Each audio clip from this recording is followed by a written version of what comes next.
for the best government bonds, the safest bonds and mutual funds to invest in right now? Well, if you just wanted the most protection from a short-term loss, you would put all of your money into Treasury bills or a Treasury money market fund. That would assure you that your principal didn't go down. But if you did that, you wouldn't earn a very high return, and that's because the Federal Reserve, in its effort to rejuvenate the economy, has kept short-term interest rates way, way down. So, for example, Treasury money market funds right now are paying less than 1/10 of a percentage point in yield, and that means less than $10 return on a $10,000 investment. So if you put all your money into that sort of option, it would be safe, but you'd be taking the risk that you may not have enough money later on for something like paying for a child's education or paying for your retirement.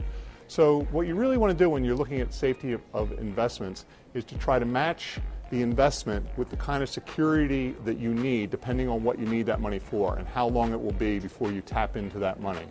So, for example, when you're dealing with funds that you'll need right away or always need instant access to, such as an emergency fund, those funds you do want to keep in something that's very, very secure, whether it's a Treasury money market fund or a short-term CD, a money market account. And unfortunately, those aren't yielding very much right now. But again, the key there is safety. You can go to a site like bankrate.com and you can find those options that are yielding the most right now.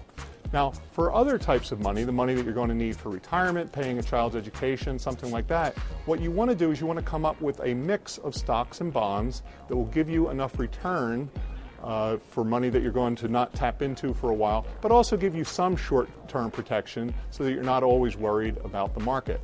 Now, generally speaking, the longer you're going to have this money invested, the more of it you're going to have in stock funds, because over time, stock funds tend to generate the highest returns.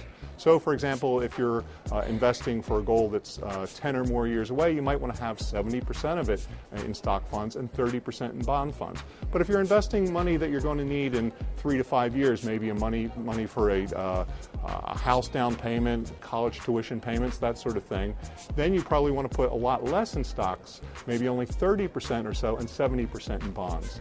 Now, to find out what would be the right mix of stocks and bonds for you, you can go to our asset allocator tool. You just plug in some information about your risk tolerance, when you're going to need the money, and you'll get a little pie chart showing you how to divvy up your money between stock and bond funds.